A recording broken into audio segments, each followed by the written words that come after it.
Taylor Hackett called a guy by the name of Phil Anschutz, who owns the Staples Center in LA, and we begged him for the money. Mr. Anschutz said, I will give you the money, but the story has to have a redemptive quality to it, because he's a devout Christian, he's a billionaire, but he's a devout Christian. So we had to sell him on the movie. So when he came to New Orleans to see us work, he gave us a little bit of the money. And then when he got there, he wanted to see where his money was going. And so when he got there, as he walked in, I was dressed as Ray. And the minute he walked in, I go, hey y'all, tell everybody, Ray Charles in town. Hey, you know what? I'm gonna make it do what it do. So he walks in, and we recreate Let the Good Times Roll. And when he saw that, he says, you know what? Here's the rest of the money. He gives us the rest of the money. And I believe, I'll give you the actual history. It was $35 million. And then when he took it to all the different movie places, nobody wanted it. And then Ron Meyer, who worked at Universal, used to sneak in to see Ray Charles perform when he was 16 years old and said, I'll buy that film without watching the frame. And the rest is history. Without further ado, there's 4 categories in the Film Fest. So as you notice in the introduction, we've got animation, sport, narrative, and fashion and music. Why did we choose those categories? Well, those categories are best connected with our brand. If you think about animation, animation is a beautiful way through high definition to show beautiful images on HD TVs. Anyone that's seen an animated film on an HD TV knows what I'm talking about. It's a beautiful image. Second, sports. Our True Motion technology really connects with sports because it allows you the viewer to see fast-moving objects with a smooth image. So it actually connects really well with our product. Fashion and music. Everyone knows that we are a proud sponsor of Fashion Week. We're also connected with music in a number of ways. Just launched something called F1 Rocks that you may have seen in the news as well. Those are things that we're connected with already. And last but not least, you can't have a film festival without having a narrative component. So narrative could include documentary, it could include drama, it could include anything. But all together, those 4 categories, what the overarching message is, life's good. So by knocking down those types of barriers and walls, I was able to go to college on a classical piano scholarship, which was really mind-blowing, because at my college it was 81 different countries. So I go from, blacks, whites, and Mexicans to people from all over the world, child prodigies from Japan, people from Venezuela. I mean, it was amazing. I had a Russian pianist teacher and a Yugoslavian music theory teacher. And so by being in San Diego, however, that gave me a window to where Los Angeles was, which is only an hour away.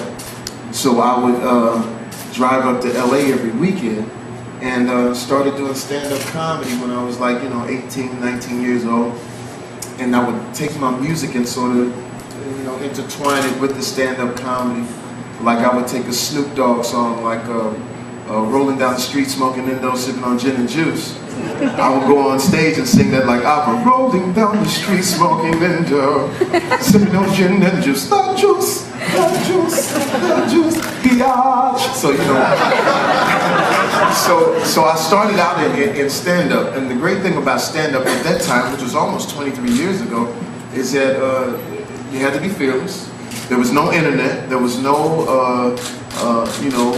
YouTube or anything like that. It was only a couple of networks. And by doing that, I know you're familiar with Jim Carrey.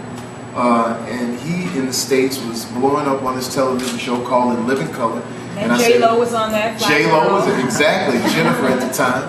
But all of these talented people were on this show. And I said, if I could just get on this show. I finally get on this show playing this very interesting transvestite by the name of Wanda. And when I get on that show, it sort of takes off. It became a cult classic, and that's how it started. That was a big transition. Oh yeah. And which was interesting, playing the character Wanda. Hey, for real, playing that character was interesting because I still wanted to do music. So at one point, we would have guest stars come on In Living Color, and at one point, Teddy Riley and Guy came on In Living Color, and I'm dressed as Wanda at the time. And Teddy Riley really doesn't know the character because I just started doing the character, so don't nobody know. So Teddy's about to leave, but I want to get Teddy my music, right? So I grabbed my cassette tape. Those are cassette tape days. I grabbed my cassette tape and I'm bearing down, trying to find Teddy, dressed as one. So he turns around and sees this transvestite bearing down on me. And I said, look, Teddy, I got this music. You know, I'm really a great singer. He says, I'm very uncomfortable with this right now. And so at that time, I knew that was going to be a part of my journey of how do I do comedy, how do I get to acting, and then eventually get to what I was born, I think, to do is music. And so that was the beginning of my journey. I called Martin Lawrence, who also plays this character called Shanae. Right. Called Shanae. That was a spoof. But I called, I said, listen, Martin, I said, do you realize that the world really wants to laugh right now? And if we get these two characters together, it'll be bigger than the mob. He says, what do you mean? I said, let me take you to dinner and I'll explain it to you, whatever. I said, listen, I got an idea where Shanae goes in to rob a bank. It goes bad while she's robbing the bank. Oh my goodness, it's going bad. And then all of a sudden, Wanda comes in and saves the day. He says, are you serious? I said, yeah, let's do it. I said, what we'll do is we'll get cameras. We don't have a script. You just say into the camera all these different things that Shanae would say. I'll take it and I'll cut it and make it a movie trailer. And if the movie trailer comes out good enough, we'll do the movie. When we get on set and he's dressed as Shanae for the first half of the day, he's looking at me like, oh, you're gonna go put the Wanda stuff on. He's like, you think I'm playing a joke on him? I said, yeah, I'm gonna put it on. So when I put the Wanda outfit on, after years of not having it on, and we actually stood together, there was a standing ovation from the people that were in the crew and the extras. I knew then that there was something special. After we cut the movie trailer and I saw it, I said, listen, before we even aired it on BET, I said, we have to make this a movie. So we're making a movie we're going to start filming at the end of January 2010. It'll probably be out by 2010 because we don't want to give the bootleggers a chance to get it. But it's going to be very funny. It's called Shanae and Wanda Rob the Mother Effing Bank. So make sure you check that out. That's great. And the Intuition album is out, I believe. Yeah. I think it's Yeah, it's out. Okay, if it's not out, if it is, and if it isn't, I don't care how you get it, download it, steal it, whatever you want to do.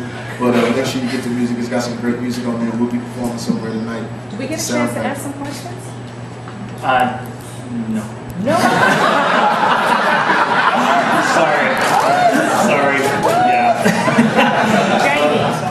But what this really is actually a call for submissions, because we've actually got a period up until October 16th, 5 p.m. Eastern Time, where filmmakers can submit their films.